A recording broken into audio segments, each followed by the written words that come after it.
I pointed out those figures in my introduction that not all that many households are now on a variable rate mortgage. Yes, if you're on a fixed rate, if you have to renew that fix, most fixes are for 2, 3 or 5 years. Tell me if I'm wrong, you're the mortgage broker. Then, of course, rates will be higher when you reset that fix as rates go up.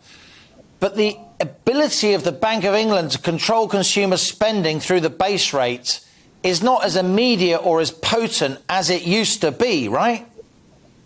Absolutely correct. So what you're absolutely, as you mentioned, the majority of homeowners are on fixed rates, of that being on over a longer term period, so typically over a 5-year than what we've seen previously around the traditional 2-year. Now, when it comes to any forms of base rates, we won't actually see that in progression come through till, when clients come out with their fixed rate deals. But I guess the key thing how clients have to look at it is if they're planning to move in the short term, can they, and the rates of where rates have been previously to where they are today.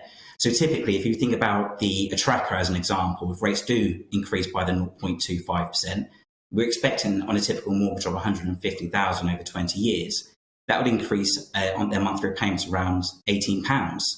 Whereas going from a variable of 4.61 and switching to the current average 2-year fix of 2.65, typically that could save a client around £5,000 over a 2-year period. So the question will be is, if you are on a track or if you are on a variable, looking at putting things in place now to avoid any detriment in the future. So you do think there'll be a move towards more fixed rate mortgages, Nick? Is that what you're saying?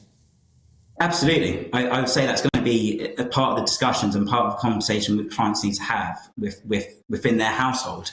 If we take into account that, 0.25 to increase to 1%, potentially is only just a start. As Julian mentioned, I think other policymakers and other decision makers would rather see a 0.5 as an example. We've already seen in Australia and potentially the Fed as well increasing today. How rates increase between now and over the next year or so, we could be closer to 2% as an example. So to avoid any future rate rises, protecting one thing that you've got assurances on is to start looking at your options as soon as possible.